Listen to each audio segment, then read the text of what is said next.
Howdy ho! So this is our first lecture that we have on chapter 6.2, where we are covering intrinsic semiconductors. So here in this lecture, what we will do is that we will calculate the density of occupied electron states, and we will do so in the conduction band. And why we do that is that that's the parameter that provides us information of the electrical conductivity of the material in the first place. So this is the motivation why we want to calculate that parameter, that value, that number of occupied electron states, because then we can use that to estimate what is the electrical conductivity of our piece of semiconductor. And we will perform this calculation or derivation at finite temperature. So that means that we will also need to take use of the Fermi-Dirac statistics, so that we will have the Fermi level adjustment taking place in the calculation. And we will focus also on so-called moderate temperatures. So not very high temperatures and not very, very cold neither. And we will simplify the form of the conduction band slightly in order to make the calculations easier. So this is what we will be doing in this very first lecture. And of course, please have a look already on the second lecture that we have. So we will be kind of repeating our approach sooner rather than later for these vacancy states. So let's start by going through our first lecture on G6.2, and then we'll see how things progress. So like I already promised, what we will do is that we will essentially calculate the density of occupied electron states. So that small n variable that we have been used already before in our course. And we want to specifically calculate this value in the conduction band.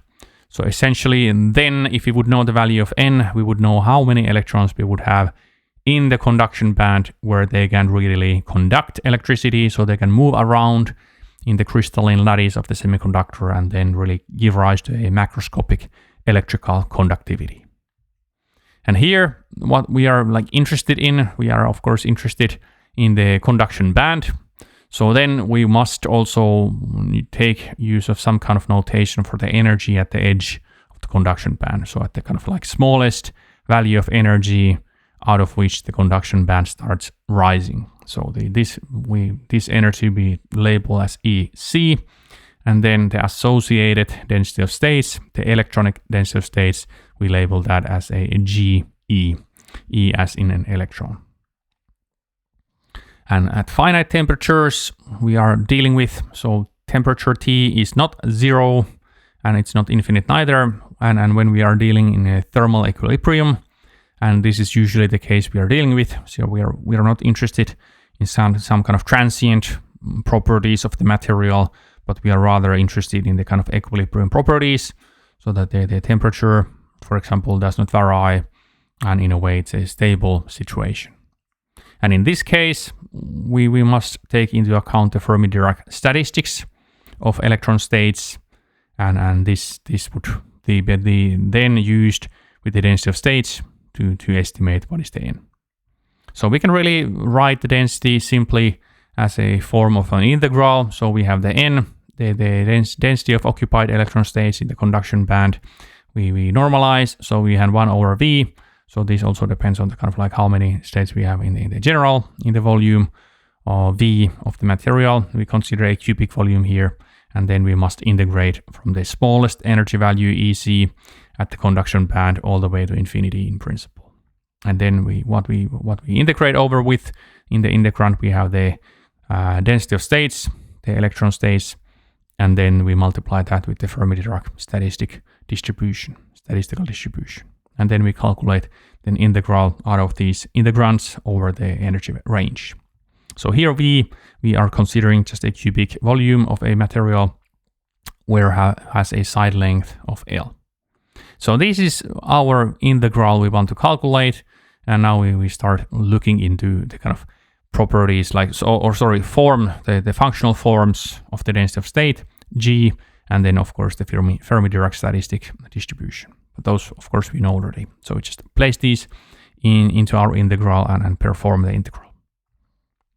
Fermi-Dirac distribution, of course, that's given in a fractional form. So we have 1 over exponent E minus mu. Mu is the chemical potential divided by kBt. Kb is the Boltzmann constant, T is the temperature, plus 1.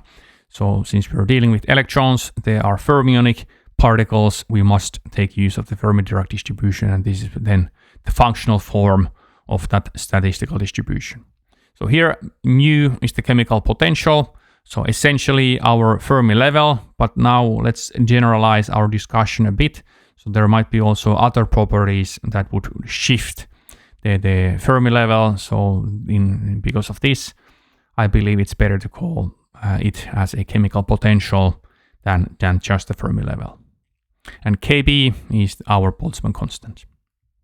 And the trouble here, of course, is that if you would want to analytically solve the above integral that we had in the previous slide, we cannot really analytically solve that integral. So we need to approximate things so that we would get better intuition by really getting some equations that we could look into and see how they would behave when we would change parameters, for example, the temperature. And for simplicity here, we are also restricting our treatment to moderate temperatures. And what we mean with moderate temperatures, we mean in essence that what we have in the exponent there, for example, in the Fermi-Dirac statistics distribution, we have this E energy minus mu, the chemical potential divided by kBt, so that this value must be far larger than kBt value. And when this applies, we can simplify the Fermi-Dirac distribution so that the below term that we have in the denominator, that's far larger than unity. And because of that, we do not really need to consider the plus 1 in the denominator, and then we can just approximate that this fraction is in fact just the exponent E minus mu per kBt. And now we can, of course, change this into a slightly cleaner form, so that we can just change the exponent to be in the denominator, and then we change the sign. So we are left with the Fermi-Dirac distribution that is of this form. So we have exponent mu minus E over kBt. So this is now the first term that we have solved, and then we must figure out what is the density of states of electrons in the conduction band. And this is where we must approximate things slightly. So we just assume, out of simplicity and for conceptual clarity, that we would be dealing with a parabolic conduction band. And this is, of course, an approximation to make, but at least this helps for us to land up with a little bit cleaner mathematics. And when we assume this, we get a very nice, clean, simple dispersion relation. And dispersion relation was essentially the fact that we have some kind of function that tells us the energy of our state as a function of the k vector value of that state. Now, since we are assuming that we have a parabolic conduction band, then we will have this EC value from which we start forming the parabolic conduction band. That's the smallest energy value that we can have. So when k equals 0, we will have energy as in EC, and then we multiply that with the h bar squared times k squared. That's the amplitude of the wave vector of the electron state divided by the effective mass of that electron. So ME now and ME star is constant since we're dealing with a parabolic conduction band. So please recall effective mass was defined with that nasty looking equation, but essentially it was the curvature of the energy band of that mattered. And since we are now assuming that we have a parabolic conduction band, that simplifies things so that the effective mass of our electron state is actually constant. So that's the simplification that we can take with the assumption that we just made. And now we start looking into the electronic density of states, so the GE parameter as a function of E. And please, let's recall first that we have a periodic structure. It is a crystalline lattice, and that dictates to us that also the wave vector must be discretized, and that means to us that the wave vector amplitude k is also discretized.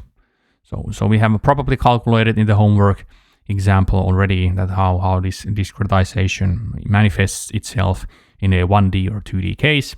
So this is now essentially the same thing. So the k squared value, this is the amplitude of our wave vector. It's of a form that we have 2 pi over L. That's the length of our cubic volume we are considering, squared and then we multiply this with 3 times n, the total number of states, divided by 8 pi to the power of 2 over 3. So n is the total number of states that we have in our cubic volume of interest. And we can place that above equation for our dispersion relation, so that function for E as a function of k, and then we can solve that with respect to n, and then we could actually be calculating what is the density of states. So please remember the density of states GE is being defined that it's the derivative of n with respect to energy. So now that we take the dispersion relation, a function as giving us an energy, and then we solve that equation with respect to n, then we can actually calculate the derivative of n as a function of E. And this is what we want to do. And I do not do it here, but at least the end result is quite easy to calculate. We have V, the volume, squared divided by 2 pi squared. And then we multiply this with 2 times the effective mass, me star divided by h bar squared to the power of 3 over 2. And then we have a square root of the energy difference between the dispersion relation, Ek minus Ec. And this is inside the square root. So this is the density of states that we have for our electron at the conduction band. And the energy functional form is of a similar form that we have already discovered for the electrons in a metal. So we have the square root dependency, but of course this is slightly modified since we are now dealing with a conduction band in a semiconductor. And now we can proceed in actually calculating the earlier integral. So what we started our lecture with. So we had this n, and that was what it was equal to 1 over v. And then we were integrating energy from EC value all the way to infinity because we are in the conduction band. And then what we have inside, we place the calculations, the equations we just discovered. So we have v over 2 pi squared times 2 times the effective mass of an electron divided by h bar squared, and this to the power of 3 over 2, and then we have the energy function. So we have the dispersion relation Ek minus Ec, that's the smallest value of energy in the conduction band, and this into the square root, and then we have what we came out with the Fermi-Dirac distribution. So we have this exponent mu minus Ek per kBt. And this, of course, applies at the moderate temperatures and when we are assuming that we have a parabolic conduction band. These assumptions are implicitly present in this equation. And we can take out the variables that are do not depend on the energy. And please note that we are now having the effective mass outside the integral. So this is based on the fact that we assumed parabolic conduction band. And then we have the integral, and what's left inside is that we have the Ek minus Ec, square root of that, and then we have the Fermi-Dirac distribution, so exponent mu, the chemical potential, minus Ek per kBt, and then we integrate this. We can simplify things by making a substitution. So essentially we substitute the Ek minus Ec per kBt with a capital Xg, and then we change the variable of integration and the limits of integration. And then what we come out with is that we have the density of occupied electron states n, and then that will be 2 times effective mass m E star to the power of 3 over 2 per 2 pi h bar cubed. Then we have a kBt term to the power of 3 over 2, and then we have a exponent mu minus Ec per kBt. And then we are left with the final integral from 0 to infinity, since we are also needing to change the limits of integration by making the substitution of energies into the Xg variable. And then we have a integral that we can actually solve by looking at the kind of tables, tabulated values of integrals from Wikipedia. We can find that. And also I think in the homeworks we have already solved these kind of integrals. So we know what is the outcome of this. So what we are left is that we are left with the 1 over square root of 2. Then we have an m star kBt divided by pi squared h bar squared to the power of 3 over 2. And then we have the temperature dependence the clear exponential temperature dependence of exponent mu chemical potential minus EC per kBT. And of course, we can take in the kind of first terms that we have here. So we can simplify our notation that we just take this and we label that to be kind of like effective density of the electron states at the conduction band. So N, capital NFC, and then we have the exponent mu minus EC per kBT. But please note the capital N here, of course, does depend on the temperature. So we do have the temperature dependence here, but it's not as strong as we have the exponential dependence here. So please note that this is also temperature dependent. Although in most of the cases, the temperature dependent is not that crucial. So we can just keep that as a constant. But please don't be fooled by the fact that I did not use in the notation the fact that it does have this temperature dependence, of course. So the electron density is of this kind of clean looking exponential function. So we have some kind of amplitude, and then we have an exponential term. And here essentially we have assumed that we have a simplified dispersion relation. So please remember that here we assumed that we have a parabolic conduction band. So that the dispersion relation is of a form EK equals EC. That's the smallest value of energy in the conduction band plus h bar squared, k squared divided by 2 times the effective mass of our electron state. So this is a parabolic band. It's an approximation, assumption, and why especially we are using that is that we then get a constant valued effective mass for the electron state. And I will end this lecture by showing you a picture. So that in a picture, we have the energy in the y-axis, and here I'm drawing the valence band, and we have the EV value, which is the kind of highest energy value we have for the valence band. We have the band gap, EG, and EG is essentially the difference between the lowest value of energy at the conduction band EC minus EV. And here in the conduction band, we will have electrons and they participate in the electrical conductivity. And then also in the valence band, we could have holes and they could also participate in the electrical conductivity, as we will learn soon in the upcoming lectures. And I'm here already spoiling the fun that the parabolic band approximation, it's not always a good one, especially when we are looking at the valence bands.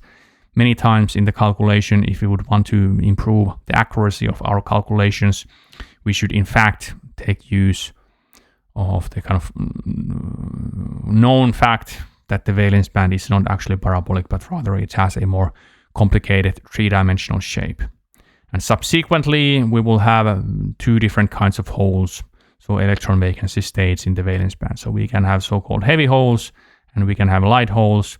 So essentially we can have different curvatures residing in here. So it's not just a kind of like a parabolic, simple parabolic, but rather ellipsoidal, the top of the valence band. And that gives rise to different effective masses when we are looking at the vacancy states. And here in the B figure, we even further simplify the description, and this is often used when we are wanting to understand, for example, actual semiconductor devices.